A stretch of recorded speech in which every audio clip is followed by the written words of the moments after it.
Realtors, what's the most dumbest reason someone decided not to buy a house? Former realtor here. Had a couple that wanted to live in a specific neighborhood and wanted a rectangular pool with a small pool house and covered patio. There were exactly 3 houses in the neighborhood that met these requirements. I spoke with all 3 owners, and one said they would sell, and they were generous on their pricing. Why, you ask? Did the couple decide not to buy? The house next door was yellow. Story 2.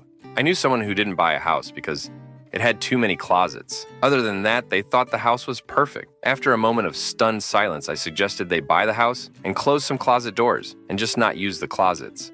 Story 3. Spent around 2 months looking for a property with a couple. They barely qualified for what they were looking for, so each offer was a battle just to get it reviewed. Finally found a house that had a willing seller, good listing agent, and it checked all but one box. That box. The guest bathroom had a shower curtain the wife didn't like. Seriously, not a glass door or anything permanent, but a removable curtain held up by those bars you twist into place. I even offered to buy them a $200 gift card for Home Depot or Bed Bath and Beyond to help them find something different. Nope, that curtain killed the whole thing for the wife. Needless to say, I fired them as clients immediately after that. Story 4. Found a dead body in the bathroom. Apparently, a contractor working in the house decided to shoot up before he left on Friday and OD'd. Nobody was in the house all weekend, and he was found by Monday afternoon during a showing. Story 5. Not a realtor, but I worked in finance at an RV dealership a few years back. I had a couple fly in from out of state to look at a brand new $400,000 unit that had specific features they were after, and they put a deposit on it. I got them approved and scheduled a time for them to sign, but they backed out at the last minute because they weren't sure their cat would like it. They flew back home. Story 6. My family home was bought by a young man in the military and his very quirky wife. They had already ruled out dozens of houses and settled on ours because it had adequate chai flow from the front door. When they saw that the bed was directly under a window in the bedroom, the wife freaked out and said that it was sucking out our brains. Story 7. When we were house hunting, my husband and I found a listing for a duplex unit at 69 BJ Saint. Unfortunately, it wasn't the right fit for us, but I hope whoever picked it up is making the most of their raunchy new address. Story 8. Not me, but my dad did some residential and commercial back in the 70s. Lady came in and loved the house until they got to a guest bedroom that was painted yellow. She instantly switched and said, "I can't buy this house because this is yellow." My dad says, "We'll paint it, any color you want." Her response drove him to do strictly commercial after that, but I'll know it was yellow once. Story 9. When we were looking at houses in the early 2010s, we went to see what we thought was a really nice house. The listing did not show any pics of the finished basement. We toured the upstairs and were very happy. Then, we went downstairs. The stucco on the walls was the hard icing kind, which had been pulled outwards into sharp points so that if you had fallen down the stairs, you would have impaled yourself. There was a wet bar made of thousands of pieces of tacky cowboy kitsch that had padded faux leather with buttons on the 3 surrounding walls. Everything was glued, screwed, nailed to the wall, including the animal heads, and was listed as included with the sale. It smelled odd. There was a giant shrine to Mary with a water feature and a ton of plants embedded in a divider wall. It took up the whole wall, and we couldn't figure out how they had run the water supply. There was a bathroom off the wet bar. It was purple. The walls were purple. The floors were purple. All of the porcelain was purple and had Russian oligarch-style gold fittings. It matched nicely with the all-teal master bedroom ensuite. After about 10 minutes of looking at this, our realtor glanced at us, said, "This is too bizarre," and suggested we leave. The house was still on the market a year later. Story 10. This story goes back to around 1960, but my parents found it so stupid, they told me. A family friend and his young wife found a home they wanted to buy. The wife's mother was going to give them the down payment. They were super excited about the house and said it even had a breakfast bar, i.e., a counter with bar stools underneath in the kitchen. The mother said no way would she ever allow her money to be spent on a house with a bar. They tried to explain it to her, but ultimately could not buy the house. Story 11. Not a realtor, but potential buyer. Our realtor brought us to a house listed as a 3BR, 2-1-2 bath. After going through the house, we liked it a lot until something clicked for us. There were no bathrooms to be found. We went through the house again, and upon opening a closet door in a bedroom, we found inside the tiny closet a single toilet. No lights, sink, tub, nothing. The house wasn't even a 1 bath. It was like 1-4 bath. The realtor, very seriously, told us if we knocked down the wall, ran some pipes, we could convert one of the bedrooms into the bathroom. We laughed, thinking he was joking. He wasn't. Story 12. I had one experience while we were looking for a house where we were the ones that came across as weird for our reasoning to not buy it. We had found a really nice house, and everything about it seemed great. I had one concern about a tree that was planted extremely close to the house, and I wanted to look into it because you don't want foundation problems. Not all trees have roots that will damage a foundation if they're planted close, though. So I found out what kind of tree it was to see if it would be a problem. In the process of learning about the tree, I found out that it was a yew tree and that the pollen of male yew trees are chemotoxic, meaning it is toxic to cancer cells. However, it has this effect by functioning in your body as if you were taking low levels of chemo drugs, basically. So people end up with low-grade symptoms of chemotherapy from exposure to the pollen of this tree, and most of the time have no idea why they feel sick. So we told the real estate agent that we were interested in the house, but needed to know one thing. Is the tree in front of the house right up against the large window, male or female? She asked the owners, and they said they didn't know, but I imagine they thought that was a weird question, lol. Since they couldn't tell us, we decided not to buy the house. Story 13. Loved the house. It fit all our needs. We were pumped. As we were leaving, we stood in the porch to take in the neighborhood. The house directly across the street had built shelves into the windows, facing the house we were viewing. The shelves were filled with old creepy dolls staring at the house we were looking at. Hundreds of dull, lifeless eyes, waiting for you to go to sleep so they could kill you. They were sun-faded. We noped out of there with our realtor's blessing. It was 20 years ago and it still freaks me out. Why? Just why? Story 14. My partner was a bit more superstitious than me, but not to the point where I ever thought it was odd or obnoxious. Enter the downtown house we both looked at. It was small and old and quirky, which I was okay with. It had a pond in the backyard, and I love ponds. So we get to the house and go in. It is extremely segregated. There are many oddly shaped rooms and lots of doors and no hallways and no flow. We get to the kitchen and there's a very narrow and small door leading up to the attic access. I realize now that's pretty normal for old houses, but at the time, my reaction was more, oh neat, like a hidden passage. My partner, however, saw that hidden doorway and got very spooked and just bluntly and suddenly told me and the realtor, I'm sorry, this house is a no for me. I hate it. I'll be outside. We both looked at each other like, and I followed him, asking him what was wrong. He totally had the heebie-jeebies and was almost shivering and was like, I'm not going back in there. There is something really wrong with that house. I asked him if it was okay if I finished looking at it, and he said that was fine, but there was no way in hell we were buying it. The realtor and I finished the tour just fine. I didn't find anything odd about it at all. It was just a bit of a weird layout. It needed some fixing, and the house had no flow. The pond was neat. My partner never was able to articulate further on what creeped him out so bad about the house. Story 15. While not very bizarre, it's always strange to me when someone won't buy their dream home because of the address number. Honorable mention. During an open house, I was hosting someone pulled sage out of their pocket and started burning it to get Satan out of the black countertops. Story 16. I'm not a realtor, but one of my childhood friend's mothers was. And she told me this story when I was in 4th grade, and I still think about it nearly 20 years later. She came home upset one day after school, and we asked her what's wrong. She said she just lost a sale because of a toilet seat. During the initial walkthrough, her client pointed out an epoxy toilet seat that was filled with seashells and how much she loved it. She made an offer on the house. Later, they do the final walkthrough right before going to go sign the closing documents, and that toilet seat is gone and replaced with a normal white one. The woman is pissed and refuses to close without the toilet seat. The sellers refuse to give her the toilet seat. The sale falls through. Can you imagine buying a whole-ass house because you want an epoxy toilet seat? This was the 90s, so there wasn't the whole internet of things at our fingertips to just up and get a replacement. But still, Story 17.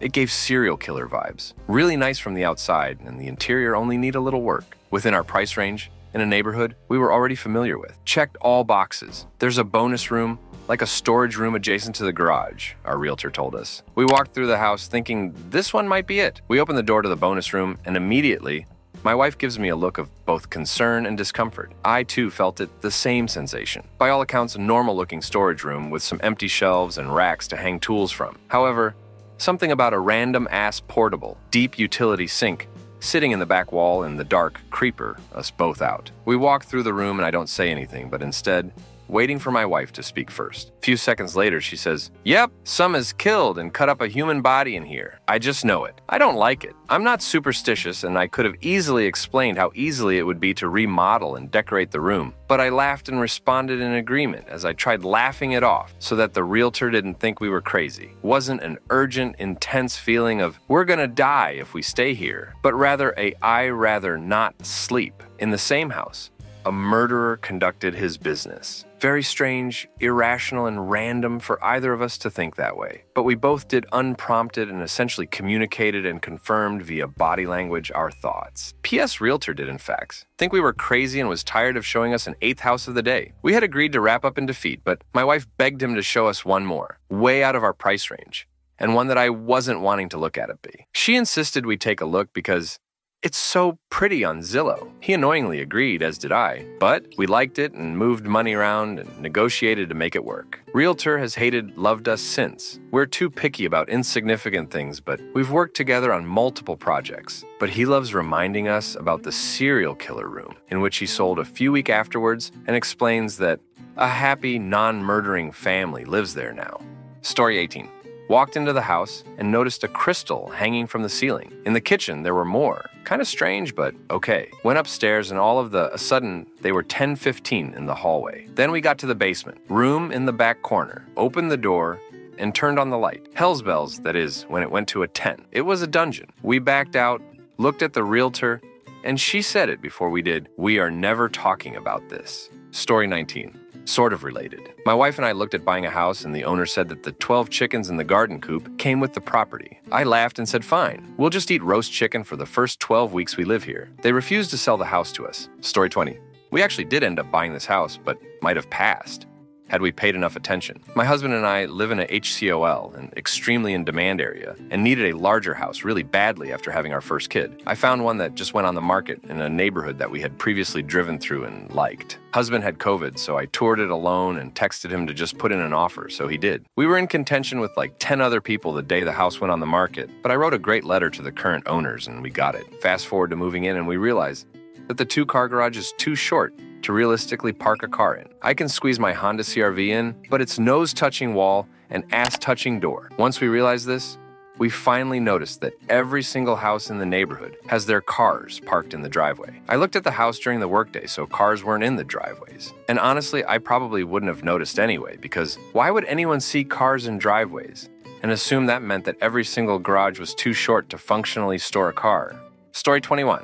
I didn't buy a house once because the realtor was a dipschmidt. The house was perfect except for one thing. In the kitchen, there was a crack in the middle of the granite. When my wife pointed it out, the realtor told us, it raises the value of the home because that's unique and considered art. No other home will have that crack.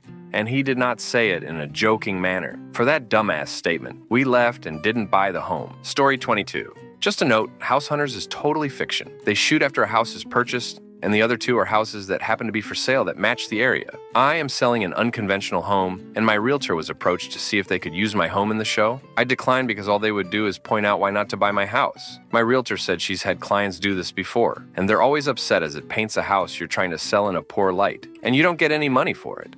Story 23. Literally happened to me last week. Showed my home off market to a couple from Minnesota. They flew into my area for a weekend specifically to see my house, because they liked the photos I sent them of the place. They wanted a home with 5 bedrooms, all on the 2nd floor, and at least 4K SQF'd. My house is the only one within 130 miles for sale fitting that description, and we put a lot of work in, what the prior owners did to the place. The prior owner thought he knew how to do his own work. He did not. We spent tens of thousands of dollars and hundreds of hours fixing stuff he dyed poorly, and sometimes dangerously. They come and spend 2 hours meticulously going through everything. They loved the house, and their realtor said on the side they'd put in an offer within the next day. Then they drove off. The next day, my realtor calls me damn near in tears, laughing, saying that he just got off the phone with their realtor. The couple decided not to put in an offer because a full street over and down a hill, there are above-ground power lines. They thought those power lines were 5G cell towers in a cluster, and they were terrified that it was going to beam COVID into their kids' heads if they played outside. They said it with a straight face to their realtor, apparently. The kicker is that there's actually a 5G tower 2 doors down from my house that they didn't even notice. They ultimately bought a very small house 2 towns over, with no above-ground power lines but with an 5G towers in the vicinity. Edit. Terrified, not mortified. Edit. 2. Added a couple more details for a more complete picture. Story 24. Not necessarily bizarre, but I feel it's worth sharing. Recently, I found an amazing home for a client in a higher price range. The seller relocated for a job and only owned the home for 2 years. The listing agent copied the language from the previous listing, which included the words new roof, new hot water heater, and put those 2 things on the very top of the updates and features marketing flyers. Both of those things were installed in 2006, so not remotely new, and in fact, both are end of life. Talk about a Schmidt storm. My clients, buyers, absolutely lost their Schmidt. I'm not kidding. They said, we want to know what the sellers knew and when did they know it? And we're going to want both of those replaced and a discount on the sale price too. It was a stupid, honest mistake by the seller's agent. She was careless, and it cost her the entire commission because she ended up having to pay for both of those items out of her own pocket. We can argue about what was right or wrong or who's at fault or who completely overreacted, but the point for bringing up this story is that trust is so vitally important to the selling process. Once it's broken, it never comes back. Even though my clients ended up getting everything they wanted, they're still not happy, and I suspect every day they walk into that house, they're going to think, what else did the sellers lie about? Really surprised they moved forward with the sale. Thought for sure they'd back out.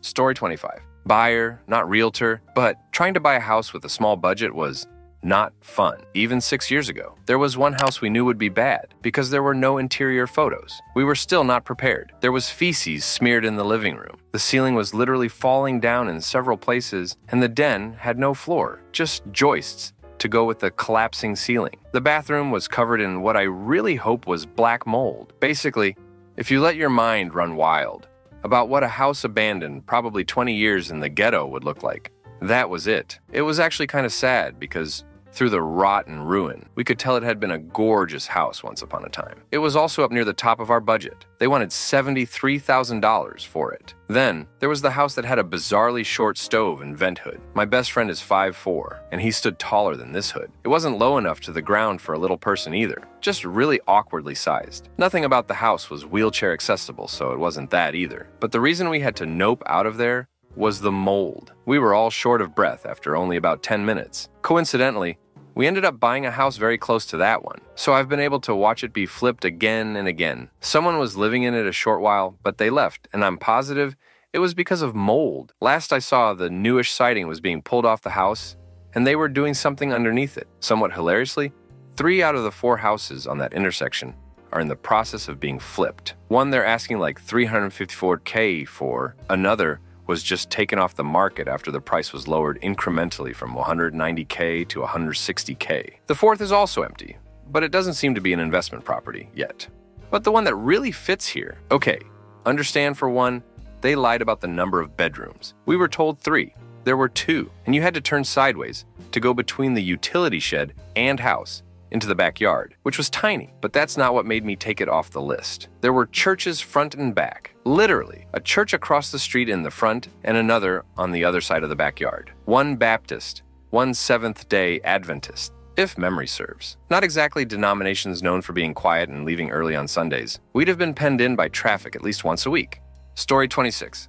Not a realtor, but a coworker lost a sale because the inspector was an idiot. I don't know the exact details, but when pouring foundation, sometimes the pourer runs out of cement in one truck and finish pouring it with another before it comes close to drying. Similar to how you would pour the rest of milk from one carton before adding milk from a new carton. Apparently, that can leave slight discoloration line, but that's about it. The buyer cheaped out and got a newbie inspector who saw a line discoloration and thought it was a huge symmetrical foundation crack that looped around the foundation.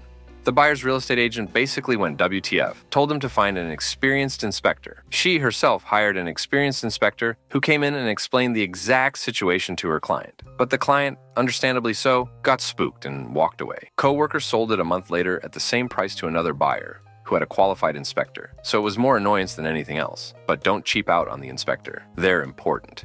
Story 27. I would hope this is one of the weirdest reasons our realtor had ever heard. Listing said 4-bedroom, 1.5 bath, and it seemed decent in the house photos. So we went to take a look. It took us a while to find the half bath. It was basically a wooden outhouse attached to a wall in the basement. No plumbing at all. It just emptied out onto the floor and everything rolled downhill to the drain in the middle of the room. Nope. Story 28. There was a house we looked at that met most of our criteria, but when we went back outside, we noticed that the next-door neighbor has all these signs on this porch posts. Keep out, not trespassing. Beware of dog, etc., and piles of junk furniture and machinery on the porch. Not who want to live next door to.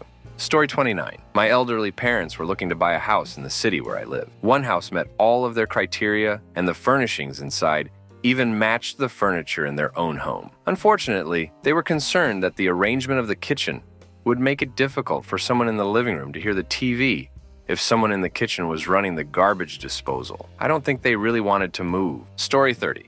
I once was selling a high-end Class A RV. A couple drove 4 hours to see it. Once at my house, they complained the whole time about the city traffic. To combat the traffic, they literally drove all back roads to get to my house, avoided highways because traffic was too much for them. I'm thinking, damn, if you can't handle traffic in that little car, how the hell are you going to drive this rig? Anyway, I showed them the RV and they loved it. The wife tells me how she lost her son, etc., etc. And she just doesn't know if she feels right spending the money because she's not over his death. However, they need this rig because they want to live it in on their property while their house is being renovated. After 2+ hours of back and forth, I start closing up the rig. I said, call me after you make a decision. A day later, the husband calls me with a question. He wants to know if the refrigerator is electric. Yes, sir. It's electric, and it will also run on the inverter on batteries. Then he starts into the, I don't know if I should spend this type of money spiel. I was nice and said something to make him feel okay. He said he didn't know what to do. He hangs up, calls the next day. Same thing about money, etc. I finally stopped him and said, look, with all due respect, I'm not forcing you to buy the rig. However, you called me. This is the price. Are you interested? Yes or no? He said he didn't know if spending the money. Click. I hung up the phone. Phone rings the next day. New guy calling on the rig, and he had a ton of questions. I spent an hour on the phone and then asked, where are you from? It was about a 10 HR drive. He says I'll be up there on Wed. I'm thinking this guy isn't showing. Sure as hell. The guy shows up with his wife, looks over the rig and says, I'll take it on one condition. I'm thinking, oh, Schmidt, now what? He says he needs to have the bank overnight a cashier's check, so he'll need to stay in a hotel for a couple days. I said, if the check is coming, you own the rig now. You can stay in the rig in the driveway. They were grateful. Went to the store, got some sheets and food, and the check showed up when they said it would. Drove it home and stayed in touch for a year with the couple. Story 31. During home inspection, one of the bolts that held down the master bedroom ensuite toilet was not installed into the floor straight. Thus, the bolt holding down the toilet wasn't sitting flush with the base of the toilet. The wife was uncomfortable, sitting on a bent toilet. The husband was furious with the reason, canceled the deal anyways. Second home she canceled because we couldn't confirm if anyone had died in the home. Husband was going to lose his Schmidt. She ended up liking another home, which I thought was worse than the last one, and in a worse neighborhood. Husband signed quickly in case she changed her mind. Good times. Lol. Story 32. The owners had a clause in the purchase and sales that the buyer would have to guarantee that the resting site of their deceased and beloved cat would not be disturbed forever, and the placard would remain intact. Story 33. The bizarreness was more from the sellers, and we acted accordingly, but they had let bamboo grow straight through the stone foundation of the 1890 home we were going to buy. Our inspector specialized in historic homes and had never seen anything like it. They also had installed a very nice new HVAC, but cut clear through the main support beam of the house to run ductwork for it. Story 34. Back in 2010, when foreclosures were still skyrocketing and prices were dropping, I was the buyer's agent. I had a sale fall through at the closing. Both parties had everything they owned in moving trucks. The seller was bitter about prices, saying he was getting ripped off, etc., etc. He removed the chandelier in the 2-story foyer, and he wasn't supposed to as it was attached and did not have an amendment saying it did not convey. Go to the walkthrough, and the buyer immediately said he wants that specific chandelier or he is not buying it. I called the seller's realtor, said she knows. She told him not to take it, etc., but the seller said nope. He is taking it. Thought we could close by offering $500 each from our commissions, since there was no way the seller was going to budge. Buyer said no. Went up to $1,000 each, so $2,000 total. And there is no way that chandelier costs $500. And buyer said, I want that one from that jerk. Told the seller he still had to pay our commission because we held up our end and brought him the buyer. He didn't care. Cooler heads did not prevail. Buyer sued for his moving and living costs. Seller went FESPO. So have no idea what he got. Buyer lost confidence in me, so he went somewhere else. New build spec in a different part of town. It was a very expensive nightmare. Story 35. Not really bizarre, but a fun story. Buyer was looking at a house. The ad looked great. Cabin-style house, lots of new upgrades, around 15 acres of land. It looked great, and I scheduled a walkthrough. I looked it up on Google Maps to get directions, and that's when I noticed an old dirt road at the edge of the property, labeled Dump Road on Google Maps. I followed it back to a clearing toward the end of the property. Immediately, I figured this was probably an old landfill, and it would be a deal breaker as this house is not on city water. On site, it was very obvious it was an old landfill, so we called the seller's agent with questions. I asked about the groundwater, and he assured us that it was perfect, and there is absolutely nothing to worry about. Then we discovered thousands of dollars in Culligan water filtration systems in the basement. The seller's agent also said the old dump is a good thing because we could ride four-wheelers and dirt bikes back there. Couldn't believe I was hearing. Story 36. The reason I didn't buy one house was my realtor was running late. So I was parked in my car near the house I was going to look at on the side of the road for about half an hour, about 2, maybe 3 blocks away in a rural area of Washougal, Washington. About that time, this asshole pulls out of the driveway of the house I'm scheduled to see, pulls up alongside my car, rolls down the window, takes a picture of me with their phone, then flips me off before they peel out the tires and drive off at high speed. Turns out it was the homeowner that was trying to sell. So yeah, I didn't even bother with seeing the inside of what was an otherwise good prospect because I was so irritated at the owner. My realtor later gave their listing agent a call about it because they were annoyed about missing out on a potentially large commission, and I later found out the owner thought I was a druggie trying to steal Wi-Fi from him. Not sure why, as I was in a pretty nice car wearing a suit that day, but yeah, I did not buy that house. Story 37. We had an offer come in for an apartment in Park Slope, Nye. Great apartment. Great location. Guy puts in an offer slightly over asking, and we're stoked. Then he pulls it back because he was freaking out about there being 2 working fireplaces. Apparently, this was causing him anxiety, so he went to his therapist to talk about it, and they made the decision that it would cause him too much ongoing anxiety to have those fireplaces. I have no idea why fireplaces would cause anxiety. I saw them as a positive. But anyway, we sold it for slightly less someone else, and the guy didn't have to deal with knowing there were fireplaces in his apartment. Win-win. Story 38. Not a realtor, but used to work for one. Had a client who was ready to close on a house, then backed out at the last minute because the neighborhood did not have an HOA. I was stunned. My family was driven from the first house I grew up in by a psychotic HOA president who happened to be our next-door neighbor. Harpies from hell, all of them, except maintenance-only ones. But pretty much all of those exist because someone got out of control. Story 39. We were buying a house in Buffalo while living in Florida, so long-distance shopping, with an in-person trip to see the final contenders. When we arrived, we had about 5 houses on our list. The realtor took us aside and said, "I have to tell you that a murder has been committed in the houses you picked out." We're like, "Well, which house?" And he said, "This house and this other house. 2 houses? How did we manage that?" Well, there was a man, and one of the houses was his parents' house, and the other was the house with his wife and kids. Apparently, he killed his mom at the one house, killed his wife at the second house, and was stopped by a cop for speeding, which saved his dad's life. Dad was at work, and he was headed there. Kids were fine at school, never saw anything. We did tour the houses. They had like big sections of the carpet missing in one of them. We bought a different house altogether, but I still think about one of those houses, BC. It was a good house. Story 40. Not a realtor, but my spouse is. Last year, in which I remind you inventory was very low and prices were high, a couple who had been searching for 3 years found their dream home, exactly what they were looking for. Seller was an elderly woman who wanted to move to somewhere smaller with less upkeep. Price was good, fair, and fair was as good as it got. The woman was amazing and just wanted the first offer at list price. In this area, most homes were going into bidding wars. But before the contracts could sign, the wife's dad chimed in with some boomer BS about not paying sticker and insisting they negotiate and advising the couple that they were too eager. Should wait a couple months, then make an offer. Talk her down. Obviously, Boomer Dad had no idea what he was talking about or the current market condition. So my wife rescinded the offer at the client's behest before anything was actually signed. They made a below-list offer that was rejected. The house went under contract by the end of that same week for $30,000 over list. My wife did eventually find them another house. They paid more, it was smaller, and had fewer of the features they wanted. But the Boomer Dad was nowhere to be seen for that one.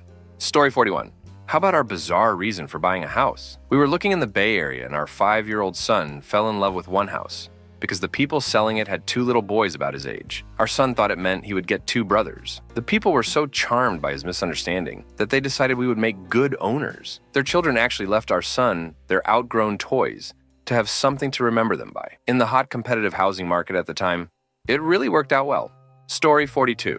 House was pretty normal from the outside. Normal kitchen, some kitschy cosmetic stuff like a 20-foot wall in the living room, with a tropical beach scene print on it, like a giant stylized photo like Carl from Aqua Teen has in his bedroom, whatever. But then the downstairs bedroom was carpeted, except the center of the room, where they had the bed was tiled, and the tile extended over to a shower, not in a bathroom. It was just a shower in the room. We turned around to leave and noticed the inside of the door was studded padded leather and had a peephole that looked in from outside the door. I assumed Keck's thing, but who knows? It was weird and just too much. Pass. Story 43. Not a realtor, but my friend was interested in this 120-ish-year-old house and brought me along to look at it. He was not handy, and this house was a turkey. I was pointing out uneven foundation settling. I was pointing out termite damage. I was pointing out sketchy-looking, outdated wiring. I was pointing out masonry issues around the chimney. I was pointing out rotten soffits. He was undeterred. He wanted this house. Let's take a peek inside the circuit breaker panel. It had modern breakers, and that was one of the few things that was somewhat up to date on this house. We removed the cover. It was raining outside and there was a small trickle of water inside the panel. He freaks out because water plus electricity, narrow-yards, bad. He doesn't want this house anymore. After brushing off my concerns all afternoon, that finally scared him off. Anyways, unlike every other problem with this house, you can fix this particular issue for a few dollars by caulking around where the electrical service pokes through the wall. Story 44. Buyer, not realtor, toured a beautiful old stone home in a riverfront neighborhood. Noticed that we were both coughing and wheezing from the minute we stepped inside, but chalked it up to dust from the renovations that had been started. Realtor told us that it was part of an estate, and that the late owner's 2 daughters had been living there, but had a falling out after beginning renovations. The kitchen had been gutted, but we're experienced renovators, and we're fine with that. Great house. Fabulous stone arches, flawless hardwood floors, elegant fireplace, lovely screened porch overlooking a shady yard and water. Then we saw the dining room. Expensive judges paneling, gorgeous built-in cabinets, windows overlooking the water, and a 7-foot-tall dead tree in the middle of the room, all of it covered in bird schmidt. Inches of bird crap. One of the sisters had several large birds, and rather than bring in large cages, she just hung screens over the dining room door and used it as an aviary, and left it all there when she and the birds moved out. Went home and scrubbed my skin raw. Story 45. During an open house, a buyer started feeling up the granite countertops and then backed up and said, "I can feel the radiation coming from the granite. Whoever buys this house will die from cancer. No worries, because I'm in a very high demand market," and had like 200 other buyers wanting to buy the house. Was in escrow and representing the sellers on a resale 1987 built townhome in great condition. The buyers backed out because they requested my elderly sellers to replace all windows, all drywall, all flooring, install a brand new kitchen, upgrade it, and remodel all bathrooms. I told them it sounded like they wanted a new construction house and to piss off. Oh, 1 day prior to closing, on a plot of land that was being purchased in cash. The buyers had to back out because someone demanded a ransom from them, and they need the cash to pay the ransom. These buyers were weird and sketch from the get-go, but we would have never thought they would provide such an unusual reason to cancel escrow. My sellers got to keep the buyers' earnest money, and we wished the buyers well. Story 46. Looked at a house a few years back with a woman I was dating at the time. Walked in, there was an enclosed front porch room where the floor was angled strangely, looked structurally unsound, or at least in need of shoring up. Told my girlfriend, "Yeah, no, but we're here. Let's just tour the rest of it." The remainder of the house was completely decorated in what can only be described as flamboyantly gay, medieval times. There were swords hanging from the wall in every room. The master bedroom had a 4-pillar bed frame with a duvet cover that was a dragon on a rainbow. Every room was painted in a different bright primary color. The basement had a full suit of armor and shelves upon shelves of DVD cases. I saw that thousands of cases, turned to my girlfriend again and said, "I refuse to read the titles on any of these. Let's go." Not sure what happened to the house, but I suggest anyone with eclectic tastes hire a stager before listing. Story 47. There was one house we really loved. Great size, great location, well-maintained, etc. However, the only entrance to the master bathroom was through the master closet. Then, there was a bonus room above the garage. It was easily accessible from the first floor via a staircase. However, the only way to access it from the second floor was through the master bathroom, which was through the master closet. Obviously, the bonus room above the garage was done after the house was built, and the contractor, the architect art homeowner, whoever did it, had to be drunk and/or high to lay it out that way. There were definitely other ways to grant access to the room, but my husband and I Didn't want to put the time or money into figuring it out. It would have been an involved fix, I'm sure. Story 48. My dad's a realtor and landlord. He was renting to this guy who said he wanted to buy my dad's house, the one he was renting, and my dad said he wasn't selling, but would be happy to find him something similar that was for sale. Dude could easily qualify for the purchase, but wasn't interested at all. My dad even found a house in the exact same layout, facing same direction, just 1 or 2 blocks over, and the guy still wasn't interested. The guy continued to rent from my dad for the next 20 years, with rent increases, until my dad did want to sell it. But after all that time, the guy couldn't get approved for the loan. He could have avoided all the rent increases and eventually getting forced to move if he had been willing to move a block over in the beginning. Story 49. Some old friends of mine were buying their first house and was sitting at the bank together with the seller when he told them that with a minor raise, he would leave the wiring in the house. Then they understood it was time to leave. Story 50. Not a realtor. A house we looked at when buying. Northern Virginia, so prices are dumb, but this was 20 years ago. Looked at a house built in the 60s that was listed as having a laundry room. After walking through, I asked my realtor if he'd seen it, thinking I had missed it. The owner was there, which was odd for a showing, but whatever. So we asked, "Where's the laundry?" Dude took us outside the house to a half door on the side and opened it up to reveal that they had dug a hole under the house, and the laundry room was in this dirt hole. "Sir, you really expect us to pay almost $300K for a house that I have to crawl under to do my laundry?" Story 51. We were under contract for our first house. About a week to close. I went by one more time to check it out after work one day. Met the neighbor in the alley. Guy was a few years out of prison, shirtless skinhead that I suspected did meth. Told me about why he and 2 prison caught his old lady cheating and tried to cut the guy's head off. Proceeded to talk about how much his girlfriend's tits weighed and how they bathed her Alzheimer's father in the backyard with a hose. Noped out and contacted my real estate attorney who was a friend, and he said, "We'll just say you can't come at the money for the down payment." Got our earnest money back and everything. Ended up finding a much nicer house in a better neighborhood. Story 52. My family was looking for a new house when I was a kid. My parents found a really nice house in a really nice part of town. We walked in and the place smelled of fresh bread and was just all around gorgeous. We went through most of the rooms without issue, and then we got to one of the bedrooms. It was filled with all the big Lego Star Wars sets. That was about it for 7-year-old me. I was good. Buy the house. I didn't need to see anymore. My parents were less concerned with the Lego in the room and were more focused on one of the paintings on the wall. It was the Grim Reaper, overlooking a crime scene with a Nazi flag flying from his side. My parents were quick to corral me out of the Nazi Lego room and back into the car. They didn't end up buying the house. Story 53. The dumbest one I've ever experienced was a couple backing out because I refused to repair the city curb and gutter on the street, and it made the house look trashy. It wasn't the approach.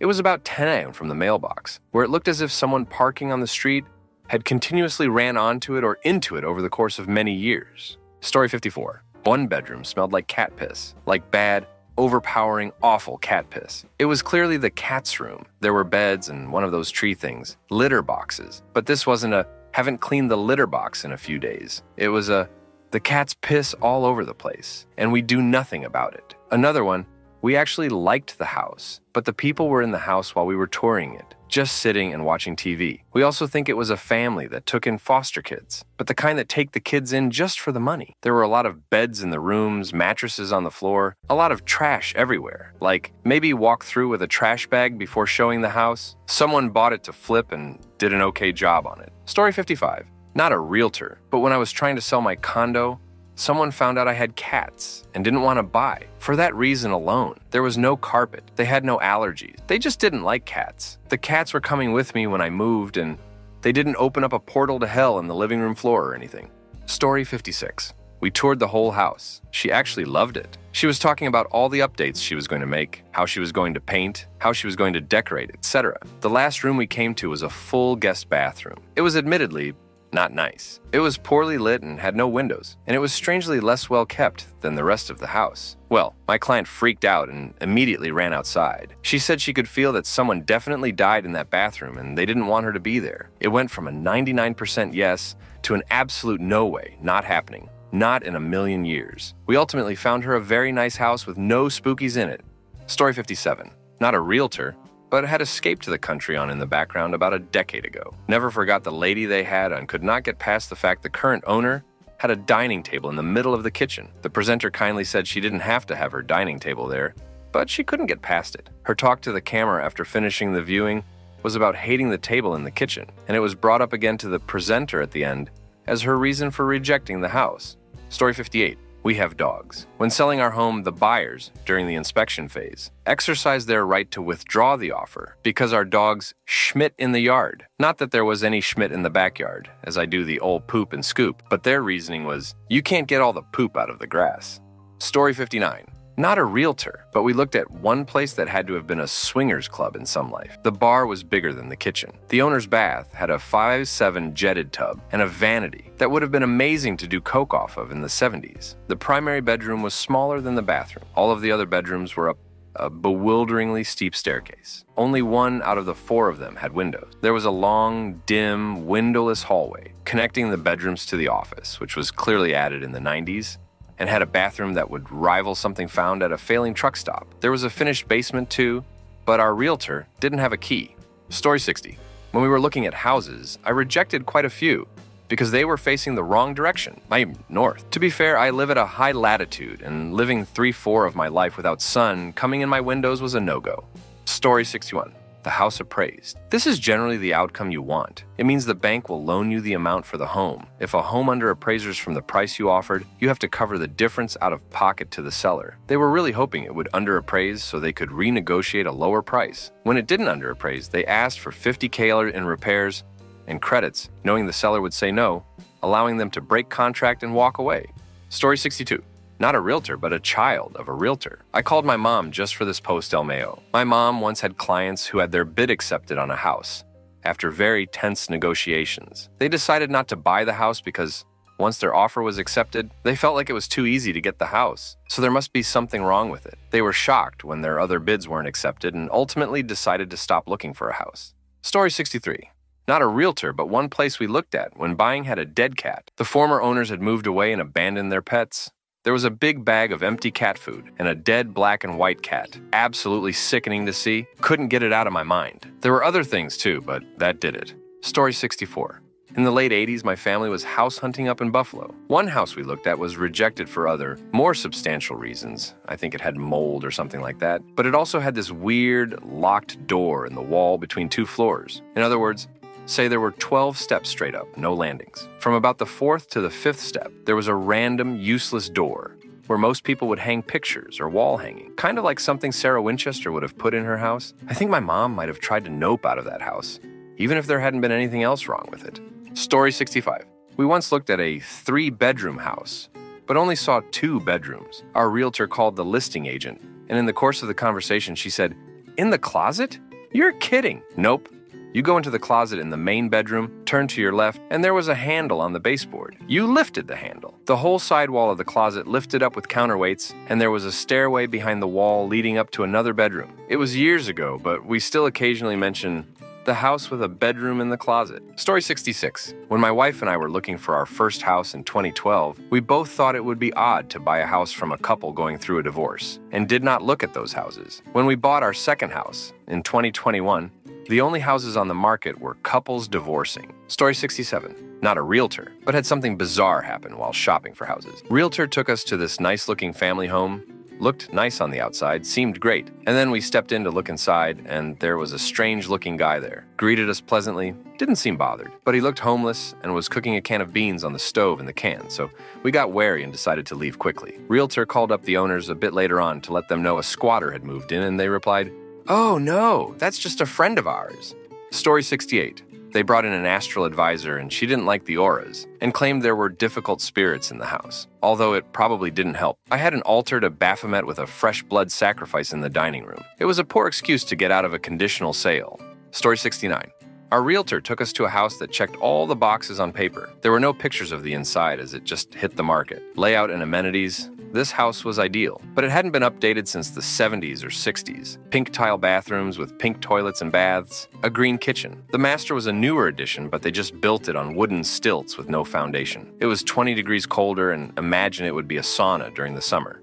Story 70. We, buyers, passed on a house that we probably would have offered on due to air fresheners. Wasn't the only reason we passed, but was definitely weird. Walked into a choking cloud of overwhelming scent and found literally 15 air fresheners plugged in. We all had headaches by the end of the tour. Our realtor asked about it because it really seemed like there was something they were covering up, and the seller insisted she just likes it that way. Yeah, okay. Story 71. My cousin had a couple who decided not to buy because a new primary school and nursery were due to be built 400 meters down the street. They felt the school and kids would make too much noise. The couple were also hoping to start a family. They were eventually sold a house in a hamlet where any future kids would have to be driven to school nursery each day. They had to drive to do anything. They also both commuted 1.5 hours plus to London by train for work, so basically barely spent any time in the house anyway. Story 72. I know it sounds ridiculous, but we were inspecting the house. Loved everything about it.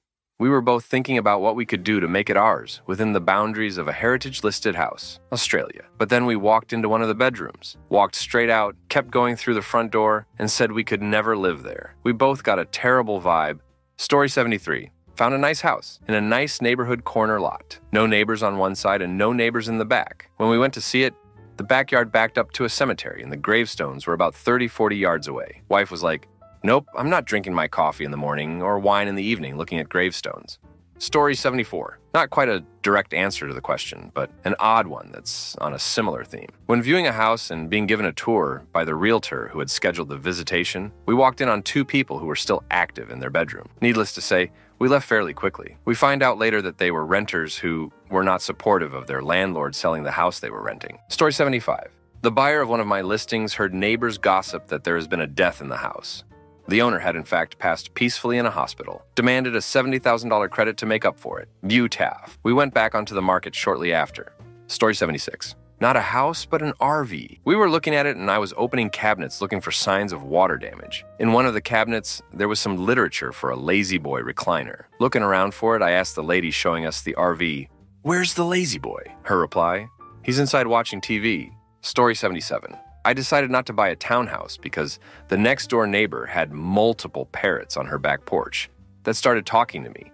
When I stepped out onto my potential house's back porch, I turned it down because I didn't want to have to listen to random words being squawked by a parrot when I was trying to relax. Story 78. Realtor here. I arrived early for a showing. I entered the empty house, nicely appointed but older home. While waiting in the living room, I heard distinct footsteps upstairs. Directly above me. There was no one there. Buyers came and immediately loved the house. I had to tell them what I experienced, and we immediately left. Story 79. Actually, I got told this by my dad, was house searching, and most recently decided to stop. My mom said there weren't enough plants in the house. The house was fully furnished, had recently been given the okay by the Builders of Integrity and Plumbing, and was priced nearly 35% lower than other houses in the area. She said was the plants. You can always buy more plants. Story 80. Not a realtor, but my ex bought a house because he wanted people to see him as an adult. He was like 22 or 23. Then he took out multiple mortgages and a huge HELOC and didn't do any home maintenance at all. So when he moved out of state, the house was worth about $40K and he owed over $70K 25 years later. Thank Bob, he's an ex. Story 81. We looked at a house that had a partially finished basement, opened a door on the unfinished side, and flipped the light switch. There was nothing in the room but a clown doll hanging from the ceiling by a rope tied around its neck. Nope. Story 82. And when I was house hunting, I toured a house with no drawers in the kitchen. It had just been redone, and they put in a slide-out garbage recycling area in the only place drawers made sense. I didn't want to store my utensils in a cupboard. Story 83. My parents were selling their home, had a couple look at it, loved it, made AM offer, and gave a large surety deposit. Wife had a nightmare about the basement of the house, and they backed out of the sale. Needless to say, they did not get their surety deposit back. There was no nightmare clause. Story 84. Buyer here. When I was looking for houses, I saw this one house that was listed as a 1 and a 1-to-2 bathroom, 3-bedroom house. On paper, doable. The location of the 2 bathrooms were both on the other side of the kitchen and literally across the 3-foot-wide hall from each other. Story 85. A realtor friend of mine said that she showed this couple their perfect home, but the wife didn't want it because there were fruit trees in the backyard and she would feel bad about not taking care of them and letting them die. Story 86. I ended up living there as a renter, but the property manager told me it had been sold until the couple buying it realized the address included 6666. Guess they even forfeited the earnest money. I thought that was kind of insane, TBH.